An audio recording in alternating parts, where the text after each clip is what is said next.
Hello and welcome to Chapter 4, Micro Lecture, PowerPoint number 3. This lecture, we're going to be looking at the integrative functions of the brain. This can be kind of confusing and this can overwhelm some students, but we're going to kind of take out what we think we know the brain does and then break it down into the individual parts that we can prove, we can see, and then discuss the differences between the left and the right. Let's get started. So first, we're going to list the type of brain waves. In the brain waves are going to be that oscillation between the neurons when they're firing, and if they're going peaking or if they're having a valley, and how quick they are. And they're going to oscillate in different frequencies. So we're going to have to look at those brain waves. You probably have heard of brain waves and their relationship with different mental states, but now we're going to look at what the brain waves are and how we're going to measure them. We're then going to look at sleep. A lot of you think you understand sleep, slow wave sleep, rapid eye movement, all of these different terms. So I'm going to try my best and try to go over the different stages and then try to show you what's actually happening in the brain. Then we're going to look at brain regions. We're going to look at what happens with consciousness. Where's thought? Where's memory, emotion, sensation? Where's motor control? And where does language come from? So we're going to look at different parts of the brain that we know for a fact that this is where this is happening. So like with languages and memory and everything else, and even like thought and consciousness, these are usually caused by some horrific injury to somebody, like with Broca and Wernicke, which we're going to talk about. These are going to be fighters from World War I and the French and German wars that have come back and they have different language abilities afterwards. And medical doctors at the time, they looked at it and they said, oh, they had damage to these different parts of the brain. We're going to talk about Phineas Gage and him getting a railroad spike through his head and how that messed with his emotion. So we're going to look at all these things, and the reason why we know it is because of these horrific injuries to humans. Then we're going to look at the functional differences between the right and the left cerebral hemispheres. Let's get started. So higher brain functions, sleep, memory, cognition, emotion, sensation, motor control, and language, these are going to be happening in the brain. Things you don't even think about, things that just kind of happen. That's mostly going to be brainstem. That might even be the cerebellum. So there's going to be a lot of things that are going to be happening in your brain that the cortex, that higher level brain things that really only humans do, or very high level primates, this is where the brain is going to be coming in with all of those interconnectivity within the neurons. We're going to look at the interactions between the cerebral cortex, basal nuclei, brainstem, and cerebellum. And this is going to be, how do we get to those higher level thoughts? How do we get really complex emotions or memory or cognition? It's going to be that interaction between the two. Then we're going to look at the brains that have anatomical boundaries. We're mostly going to look at the gyres and sulcis and the dips and grooves to kind of show us what's the difference between those are. And then the functions of the brain, that's going to focus mainly on the cerebrum, but not involves combined action of multiple brain levels. So we're not really going to go into a lot of complex, theoretical thoughts about neuroscience. We're going to look at what we can actually prove and pretty much set a nice foundation for you in the future to be able to grow with. Let's go start looking at these brain waves. So when you're looking at brain waves, this is going to be those probes attached to somebody's head. What they're doing is they're measuring the current going through the hair and going through the scalp. And what they're doing is they're looking at the neurons that are just below the skull. And when those neurons are working together, they're going to show different waves. So if you look, 8 to 13 hertz, that's going to be alpha. Beta is going to be 14 to 30 hertz. Theta is lower, between 4 and 7 hertz. And delta is going to be less than 3.5. So when we get these different types of waves, what we're looking at is alpha waves, you're awake, resting, eyes closed, mind watering, and then you're just kind of sitting there not really thinking. Beta is when you're performing a task. So you're going to have to use some of those neurons where these probes are going to be located. And the more activity you have in the brain, the more sensory stimuli you have between vision and hearing, the faster these waves are going to occur. When you start getting drowsy, because this is going to be resting state, eyes closed. This is going to be, you start feeling drowsy, your eyes start to droop. It's going a little bit below the alpha waves. That's going to be 4 to 7. Then delta is when you have these waves like this, and we'll look at all these in the next chart. So alpha, very, very quick. Beta, you're doing a task. Theta, you can see they're a little bit slower than alpha. And then delta is going to be that slow wave sleep we're going to talk about when we talk about sleep. And this is what they look like. The electroencephalogram is going to be the measurement of these, and these are just measuring the probes through the hair and through the scalp and through the fluid of the neurons just underneath where they're located.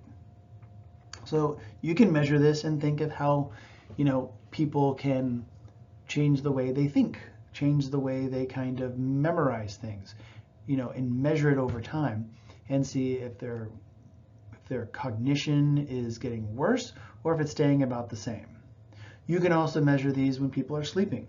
So a lot of sleep studies look at these and they try to look at which stage of sleep are they doing and then what's going on when they're actually in those different types of stages of sleep. It also can, different types of abnormalities, brain tumors, other stuff, because the brain tumor is going to be able to mask some of these neuronal movements. Because if you remember back, brain tumors are mostly going to be from the meninges, mostly going to be from the glial cells or the neuroglial, because they undergo mitosis. Neurons do not undergo that much mitosis and definitely not fast enough to create very large brain tumors.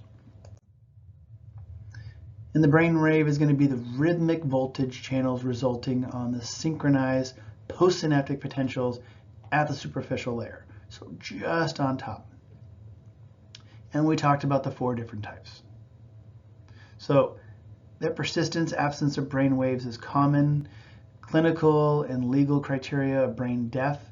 So if you don't see any brain waves, that's when people will start saying they're brain dead, nothing's going on, because the neurons just aren't firing anymore in any type of logical wave. So now let's look at sleep. So sleep occurs in cycles called circadian rhythms. You might have heard that, with time change, spring forward, fall back, more sunlight, less sunlight in the morning. But if you're living in Florida, we pretty much get the same amount of sunlight no matter what time of the year it is, between summer or in the fall. But if you are in the north, or you've gone to Icelandic countries or even Nordic countries, you kind of have noticed, even Alaska, the sun doesn't come out in the wintertime. And in the summertime, there's way too much sun for some people. So you can have a lot of disruption within those circadian rhythms. And our sleep is based off of these circadian rhythms. So let's look at the definition of sleep. It's a temporary state of unconsciousness from which one can awaken when stimulated. So you have the sleep posture. Sleep paralysis is where you can't move your muscles. It kind of looks like unconsciousness, but if you try to wake somebody up, we've all done this, we've woken somebody up. A coma or hibernation is states of prolonged unconsciousness where individuals cannot be aroused by sensory stimulation, calling their name, touching them, shaking them, stuff like that. Now let's look at the different types of sleep and what it does. So first, most people think it has a restorative effect. Over time, if you don't sleep, you get cranky, you get, your cognition's a little bit off. All of these things, depending on how you think about sleep studies, these can kind of be, why do we sleep? How does it actually restore our blood glucose levels? How do they, allow the neurons in the brains to get rid of waste? We don't really know that, and there's a lot of theories. But for the most part, most of us kind of agree on that it restores you to a certain stage. Now there's 4 stages of sleep. Stage 1, and this is kind of confusing. So stage 1, you feel drowsy, your eyes close, you begin to relax. So you're not sleeping yet, but you're about to sleep. You're kind of drifting. If somebody calls your name, you wake up, but you're mostly going to have alpha waves here, but you're feeling drowsy, your eyes are closed, and you're starting to relax. Number 2, light sleep. The EEG declines a little bit. It increases in amplitude. It starts to exhibit sleep spindles, and these are just going to be really, really large spikes between the interactions between the thalamus and cerebral cortex. But this is where light sleep going into the actual light sleep where you're starting to see these sleep spindles. Then you have stage 3, moderate to deep. So you're going down, you're going about 20 minutes after stage 1. Theta and delta waves are going to appear. Usually theta then moves into delta. The muscles relax, the vital signs fall, body temperature, blood pressure, heart, respiratory rates are all going to fall during stage 3. Then stage 4.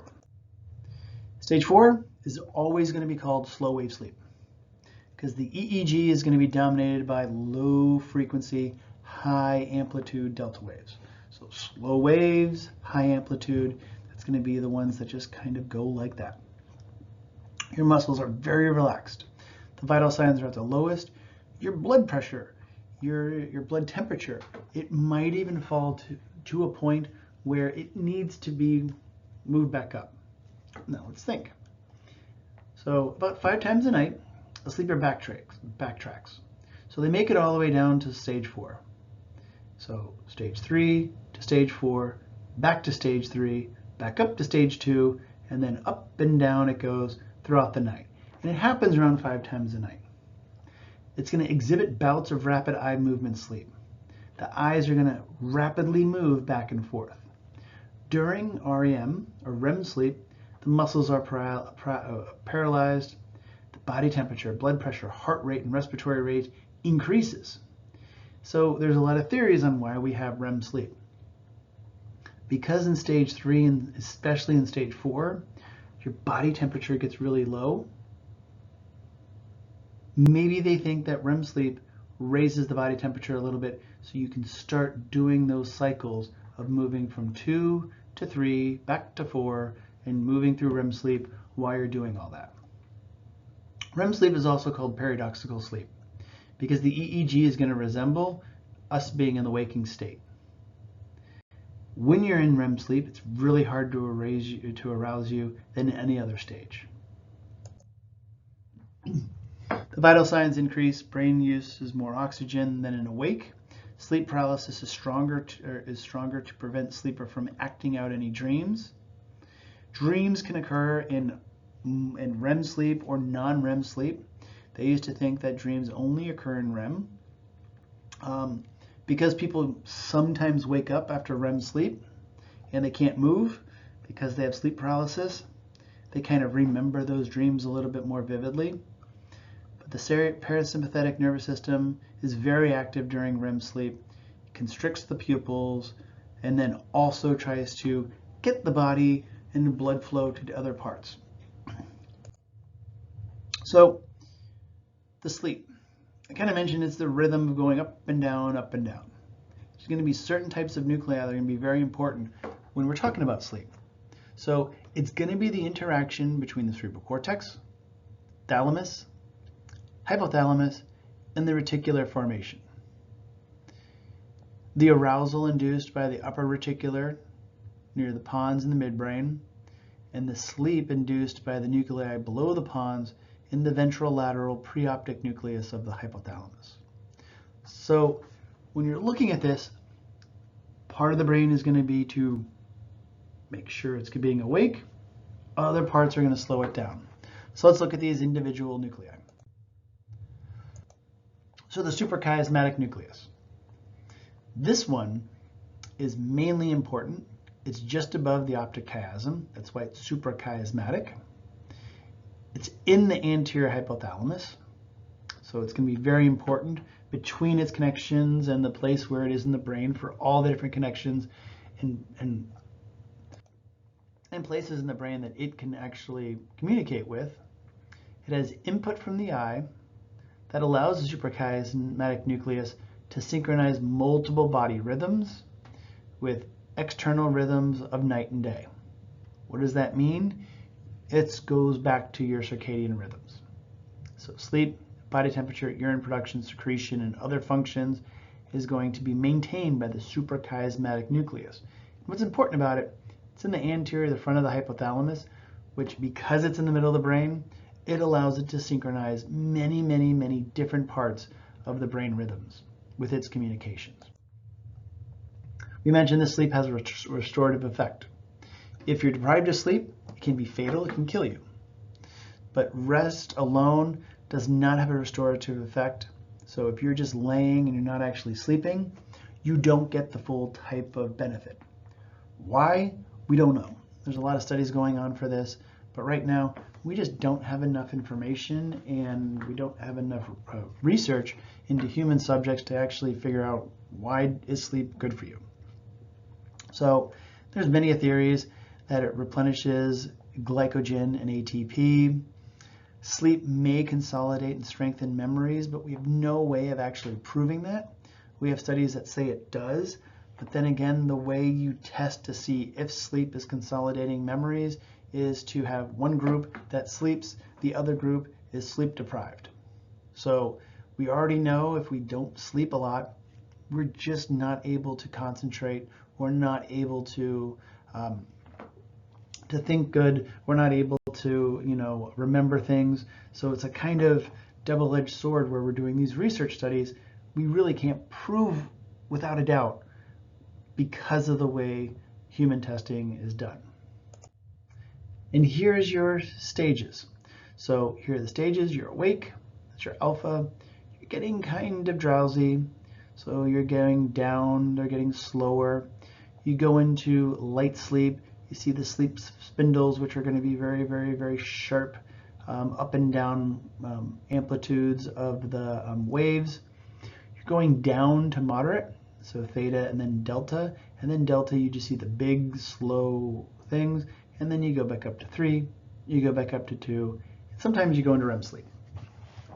The way REM sleep works is you go down to stage 4, back up to stage 1, where you go to REM, back down and back up, back down, and you can see the later in your sleep. So this is if you sleep 8 hours. By the end of your sleep schedule, or your typical 8 hours of sleep period, the REM sleep just gets longer and longer and longer. And stage 4 gets shorter and shorter and shorter and shorter. Why that happens, we just don't know. But it does happen on almost every person that sleeps. So cognition, we're moving on, past sleep. So cognition is a range of mental processes by which we acquire and use knowledge, such as sensory perception, thought, reasoning, judgment, memory, imagination, and intuition. The association areas of the cerebral cortex have all of these above functions. And this is about 75% of all brain tissue is involved in those few functions. So there's many studies of patients with lesions, cancer, stroke, trauma, and they yield information on cognition. And we have some basic information like the parietal lobe, perceiving stimuli. So you can have an injury on one side and the actual effect will be on the other side. So contralateral neglect syndrome. It's when somebody is unaware of objects on the opposite side of the body because they have the lesion in the other side. Temporal lobe, identifying, stimulating. So agnosia, inability to recognize, identify, or name familiar objects. And proprioception is when a person cannot remember familiar faces. So like you have different types of amnesia. This is mostly going to be in the temporal lobe, where you don't memorize objects or faces. Then frontal lobe, frontal association layer, planning our responses, personality, inability to execute appropriate behavior. We'll look at the frontal lobe because this is going to be where Phineas Gage is going to give us the majority of our information. Some more background information. So learning, that's when you acquire new information. Memory is the ability to store and then retrieve that information. If you forget something, you're just kind of eliminating the trivial information. So you might think that if you can't remember stuff, that's bad. But sometimes you need to get rid of certain things so you can make way for new memories and stuff like that. So it is as important as remembering and learning. Amnesia we talked about, defects in declarative memory, inability to describe past events. Sometimes you can have different types of amnesia where people, whatever, you just don't recognize them, but all of them are going to be in the past, obviously. Procedural memory. So the ability to tie one's shoes. So you can have anterograde and retrograde. Anterograde can't store new information. Retrograde can't recall things known before an injury. So this is just background, not on the test, but stuff you should be aware when you're talking about the brain and learning and memory. Another very important part of the brain is called the hippocampus. So when most people talk about the hippocampus, they're talking about memory formation. But memory forming center, but it's not where you're going to be storing the memories.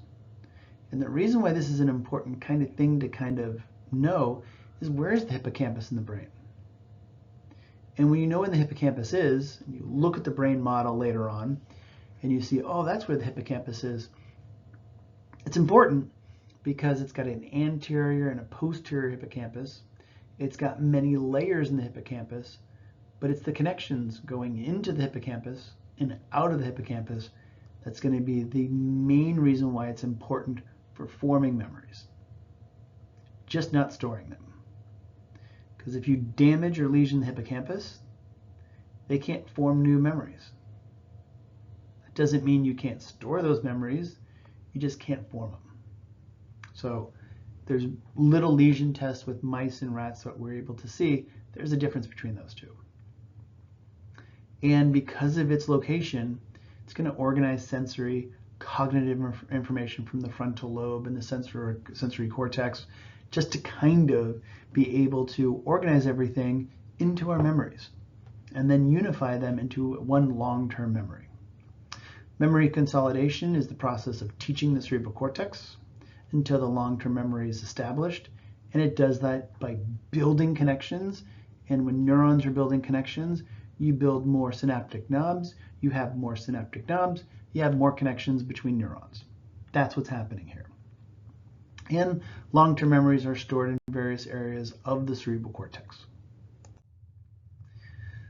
So vocabulary, memory, familiar faces are stored in the superior temporal lobe.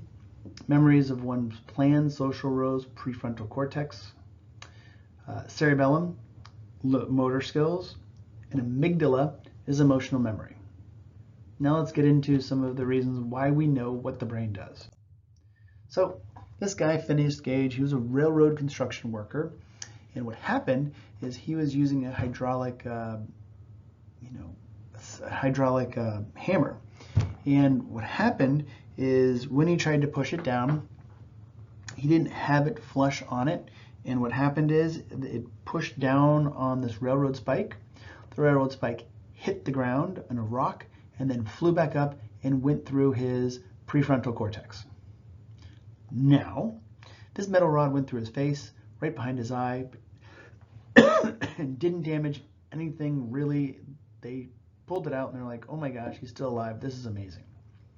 The problem is that because it went through the ventral medial region of both frontal lobes, the left and the right, they were able to see after this injury, his personality changed. He was fitful, irrelevant, grossly profane. He used to be a God-fearing person. He used to go to church, and then he just started drinking a lot. He started to use profanity, and then pretty much being the opposite that he was before this injury. Also, wasn't able to plan. So he couldn't plan going to work. He couldn't plan getting ready for work, so he got fired. His moral judgment was completely different. Emotional control, he would just go in outbursts and start yelling at people. And all of that was after this injury. So they studied it, and they kind of were able to make connections between what the prefrontal cortex does. And that's why we know what the prefrontal cortex does, because of this lobotomy that he just happened to get by accident. So emotional feelings and memories are interactions between the prefrontal cortex and the diencephalon. So the prefrontal cortex, the seat of judgment, intent, and control. So if you need to have emotional outburst, your prefrontal cortex is what's going to be controlling those emotions. These feelings are going to come from the hypothalamus and the amygdala. The nuclei generate feelings of fear and love. The amygdala is what we're going to talk about now. It's going to receive inputs from sensory systems. So food intake, sexual behavior, and drawing attention to novel stimuli. So when you kind of have emotions, it's usually going to be coming from the amygdala, because smell, taste, feeling, all of that is going to be brought into the amygdala, and then one of the output goes to the hypothalamus. So hypothalamus is going to be influencing the somatic and visceral motor. So your heart races, blood pressure raises, makes the hair stand on end, can also induce vomiting. Other outputs to the prefrontal cortex, they're going to be important for controlling expression of emotions. And you remember, prefrontal cortex, Phineas Gage, so the ability to express love, control anger, overcome fear, all of those connections make the amygdala very, very, very important for emotions. And the behavior is shaped by learning association between the stimuli. So if you have a certain stimuli, like a sense of like some smell, you're going to have an emotional memory towards that. Or you can do the opposite, where you have a sense of smell and then there can be a reward or a punishment. So a positive or a negative stimuli or reaction to those stimuli. So this is going to look at things that we're going to go back into things that are in red and you need to memorize for the exam. Primary sensory cortex. Primary sensory cortex is the site where sensory input is first received and one becomes conscious of the stimuli.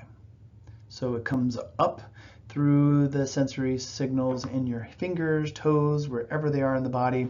Then they go into the primary sensory. So the association areas nearby are going to be primary visual. So it's bordered by the visual association area. It's going to interpret and make cognitive sense of it. So you have the primary visual cortex. Primary visual cortex is going to be back here on the occipital lobe.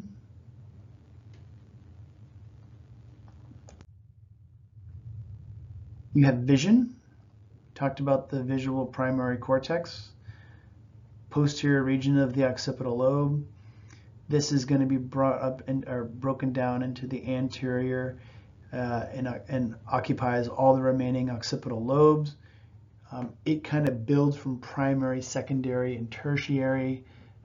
Every time you move up the visual cortex, it gets more complicated. They have many, many, many different studies on the visual or the primary visual cortex, and most of it is shapes. Shapes go into lines and curves. Those curves then makes people's faces. They might make objects, and every time you're building on shading, shapes, edges, and moving up into objects, then you're getting further on into the visual cortex. Hearing has the same type of organization, where it goes primary auditory cortex first, and this is going to be in the temporal lobe and the insula. So the auditory association area, temporal lobe deep and inferior to the primary auditory cortex, so just below it. And this is where you recognize spoken words. a piece of music or a voice on the phone. So the reason why primary auditory and the auditory association levels, they need to be close to by, because first you need to interpret sound, tone, and then you start making the connections between what is that sound from? What do I remember when I do that? You also have equilibrium. Equilibrium is also going to be based off the ear. We'll look at this later on in the semester. This is going to signal for balance and sense of motion, projects motion mainly to the cerebellum and several brainstem nuclei concerned with head and eye movement and visceral function. Equilibrium is something you don't really have to think about. So because you don't really think about equilibrium that much, it's going to be in the brainstem. It's going to be the cerebellum. It's going to be in the older parts of the cortex, the brain. That's why sometimes the cortex is referred to as the neocortex, or new, because this is newer and higher level organisms. Then you have taste of smell. Taste of smell, gustatory, receive signal from the primary gustatory cortex in the inferior end of the postcentral gyrus of the parietal lobe and anterior region of the insula. Now, we've already gone over these structures where they are, but parietal lobe and insula, taste and smell, it's kind of, if you draw a line from your cranial nerve number 1 all the way back, it's pointing directly to where it's going. And olfactory, smell, signals received from the primary olfactory cortex in the medial surface of the temporal lobe and inferior surface of the frontal lobe. And again, if you kind of know where the, if you know the cranial nerves, you know cranial nerve number 1 is olfactory. It's drawing an arrow directly to the part of the brain that it's going to. We're going to go back to the sensory cortex. So you have something called the homunculus. It's very strange. Homunculus is some strange kind of drawing of how much of the brain is going to be tied up on different types of senses. So you see the lips and the tongue have a large place on the primary sensory cortex, which is in the back of the precentral sulcus. So you can see the genitalia, toes, legs, the hip, there's a lot. Hands has a lot of region. And this homunculus is showing you how much, like if you look just on the face, almost half of that primary sensory cortex is just going to be on the face. So it kind of represents how many sensory organs are going to the brain. And you probably already know this. Your face is very sensitive. Your hands are very sensitive. The rest of your body, not so much. So that's what that's kind of showing you, where these are located. And if you're like, I don't really get it, we're going to go back to the picture where you see the primary motor behind the precentral sulcus, and then you have the primary somatosensory cortex. And pretty much if you put a probe right there, that's going to be where the face is. You can kind of do this. This would be forehead, lips and mouth and tongue would be right around here. And they know this by doing lesions in the brain on rats and mice and different types of primates. So they know that these are tied to different parts of the human brain. And then Broca and Wernicke's, we'll get to those later. Now we're going to look at the primary motor. So just like you have individual places on the cortex of the brain that can directly be related to sensory input of the face, the hands, the toes. You have the same thing with the motor. So now let's look at that. So this is how much motor movement you have on the motor homunculus. You still have a lot of muscles in the hand. You still have a lot of muscles in the face and a lot in the tongue. So you can still see that it almost looks the same. And this is just based off how many muscles do you have and how many neurons do you have dedicated to different parts of the body. And I mentioned Wernicke's and Broca. So Wernicke's and Broca. Wernicke's is kind of right around the somatosensory. Broca is going to be in the front, in the prefrontal cortex, or the frontal lobe. So what they did is, this is going to be based on language. They had wars between France and Germany, and they had doctors, Wernicke and Broca, in different areas that started to work at military hospitals looking at troops. And what they did is when they were looking at troops, they started looking at different parts of spoken word and written language. And Wernicke's area permits recognition of spoken and written language and creates a plan for speech. So when we intend to speak, Wernicke's area is there to formulate phrases according to the learned rules of grammar. Then, when we speak to that plan, we move it to Broca. Broca is going to generate the motor program for the muscles of the larynx, tongue, and cheeks. So pretty much, if you can't come up with words to speak, you might have damage in your Wernicke's. If you're slurring words and you're saying the wrong thing, it's going to be Broca, because this is your pattern and your grammar and what word comes after it next. This is going to be the muscles that actually produce written speech. And that's Broca, that's Wernicke. Post-central sulcus is going to be sensory. Pre-central sulcus is going to be motor. And then finally, same thing, where you kind of move in and you can go on to aphasia. So whenever you have different types of language deficiencies, that's what aphasia is. It's usually on the same hemisphere. It's sometimes going to contain Wernicke's or Broca. So non-fluent is going to be Broca, because this is slow speech, difficulty choosing words, because you don't have the muscle movements to actually say those words. Fluent aphasia, this one's kind of tricky because speech is normal, but it's excessive. And the reason why it's excessive is you don't know the correct word to say. So you keep saying a bunch of words. Because remember, Wernicke's is going to be, how do I formulate speech and how do I know the rules of grammar? Broca is going to be using the muscles to do it. So non-fluent, can't speak. Fluent, you can't speak, you're choosing the wrong words. And that concludes this micro lecture. Good luck.